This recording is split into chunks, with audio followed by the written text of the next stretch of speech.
All right, y'all, we back with another video. So today we're going to be showcasing a highly anticipated character that's going to be coming in the near future that players are going to have to save for on global. So that's what we're going to be showcasing today. And the character that I'm talking about is going to be Hollow Purple Gojo, right?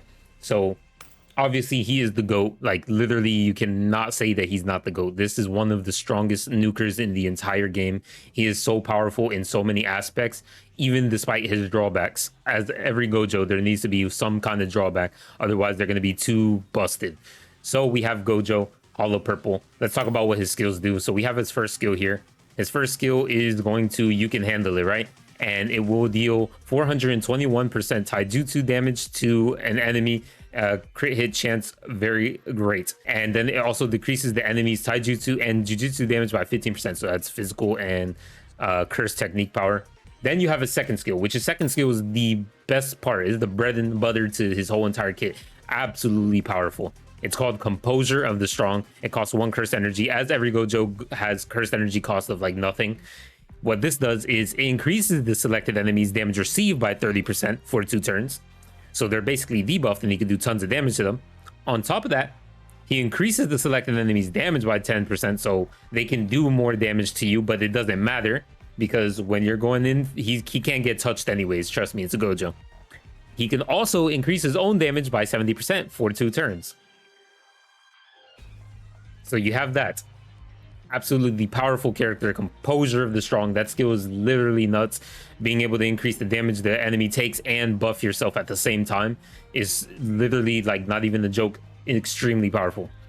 Next up we have let's start with you. So this character is his first attack is a physical attack, and then obviously the third skill here is going to be his Jujutsu, which is going to be your cursed attack, which is going to be more important because you're going to be running a cursed technique memory on him, so it's going to have more stats into the curse technique power, so you're definitely going to want to be focusing on that. But he has a good spread on both of the stats, so you can use either of the skills, but they're both very strong.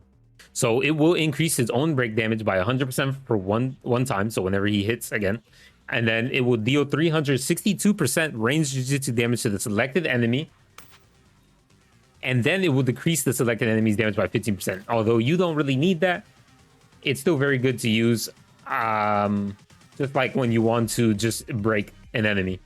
Then you have his ult. His ult is going to be very, very powerful. Very, very powerful. So again, very similar to Yuta's modifier, it's going to deal 1,999% range jujutsu damage to all enemies. On top of that, decreases all the enemies' ult count gauge by 2, so they won't be able to ult.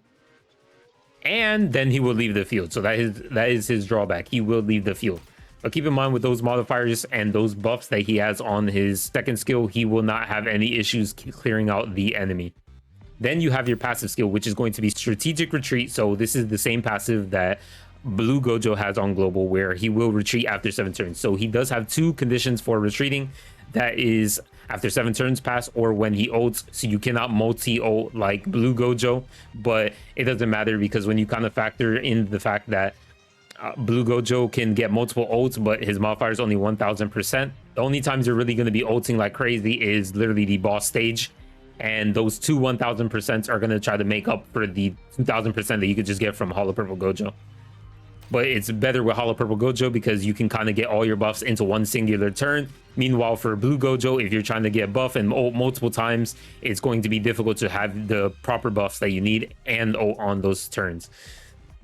So very powerful still. And then obviously he has the limitless technique, just like Blue Gojo, where at the start of battle he grants himself attack immunity, so he's untouchable. So he's Blue Gojo but on crack, so he will still get the damage dealt buffs but also debuffs the enemies, and then his ult is literally double the modifier and decreases all enemies ult gauge. So he's a better version of Blue Gojo, and he's green.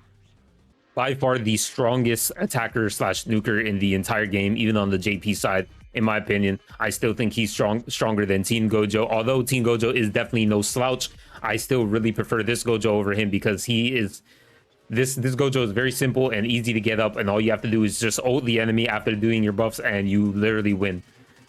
So he's very simple, very straightforward, untouchable. So let's actually go showcase him. So today we're going to be showcasing him on the Jogo fight because, as you know, Jogo is weak to green, and I mean, it makes sense to obviously fight Jogo with Gojo, right? So we're going to be doing Extreme 2, naturally. And this is going to be the team setup. Excuse me, not this one. This is going to be the team setup. So we're going to have Yaga. Yaga, naturally, for buffs. We're going to have Inumaki for stunning the enemy and also charging our ult gauge. Then we're going to have Yuki to provide cursed energy for the entire team. So that way we can make sure that we are able to spam consistently. And then when he ults alongside the Hollow Purple Gojo, we'll also have that buff from his ultimate, which will provide extra damage. On top of that, we will have Hollow Purple Gojo for the carry, of course. And then Nanami in the back, just in case if, you know, Inumaki or one of these other characters die, we'll have Nanami swap in and then provide double the buff, so that way we can do even more damage. Memories, obviously, we're going to have the ult charge gauge for Yaga, so that way we can try to get all our ults up and going as quickly as possible. So that way we have to, you know, rely on less stuns from Inumaki. Then on Inumaki, we have this memory. This is going to provide heals. So just in case if we're getting close to dying, he can heal the entire team. Then we have this memory on Yuki, which does provide 30% damage, though, increase for your entire team when you ult. So we're going to be using this alongside the ult of Yuki and Gojo. So they're all going to be in the same turn. And then we're going to have Hollow Purple memory with, you know, non-standard basically on Hollow Purple Gojo, because it is by far the best memory in terms of damage output for Jujutsu characters or Curse Technique power, whatever you like to call it. And it also does provide 200 special gauge at the start of the wave, which does help you get to your ult as quickly as possible, especially for Gojo characters. That's really nice considering they have 7 turns before they leave. And then Nanami, he will have the damage, though, increase from his actual SR memory. Right, so without further ado, let's actually get into the fight and showcase Gojo, bro. 5 dupe Gojo with a Hollow Purple dupe 5 Gojo, bro. Memory. So this thing's going to be an insane amount of damage, so kind of show you how powerful this character actually is. It's actually insane. So remember how I told you his skill 3 does increase his break damage by 100%? Just because of that, you can continuously just keep spamming your skill 3 and you're going to do so much damage and break damage, it's going to be absurd. So first up, we're just going to start buffing with Yaga. Then we're going to be stunning with Inumaki, so we only need to stun about 2 or 3 times. Then we're going to provide cursed energy regen for our entire team. Then we're going to be spamming our skill 3, because our skill 3 provides us a damage reduction.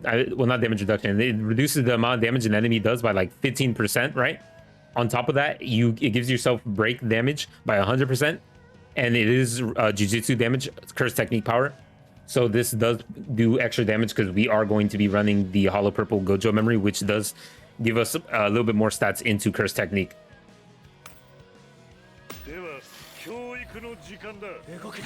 So we stun him first turn. Break him. We'll buff again, stun again. Do a normal attack. And then we'll break again.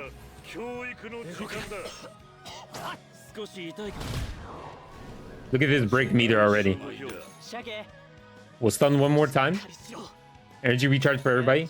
Curse energy recharge. And then we'll break again.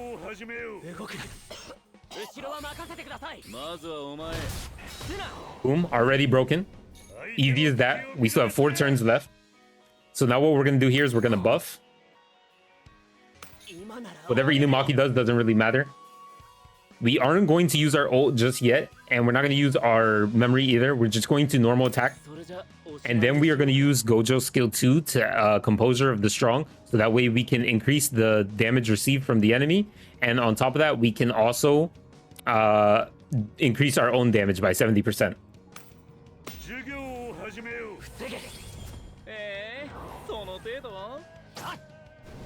Right, and then this is going to be the turn that we nuke. So do keep in mind, we didn't really use Inumaki's memory, so we could change it out for like the Wasp memory, the SO one, and we could get 10% damage though for 2 turns. So that will give us a little bit extra more damage, but I didn't. And of course, in other scenarios, when you're not fighting an enemy like Jogo, who does a ton of damage, and you have to beat stuff very quickly and break him and stun him and all that, where you have more flexibility, you can run another character who does provide buffs, so that way you can increase your damage output even further. Now, because the enemy is going to be only broken for 2 turns, we aren't going to use Composure of the Strong again. We're just actually going to just attack the enemy and nuke with everything. So we're going to be using our memory And then our ult, of course, to increase our curse technique power and our damage dealt from the memory by 30%. And then we are going to use Hollow Purple Gojo memory and then his ult. And then we're going to absolutely obliterate this stage.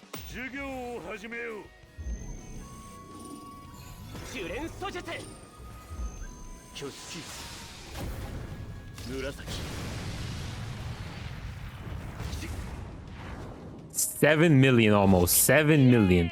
And that's why he is one of the strongest nukers in the entire game.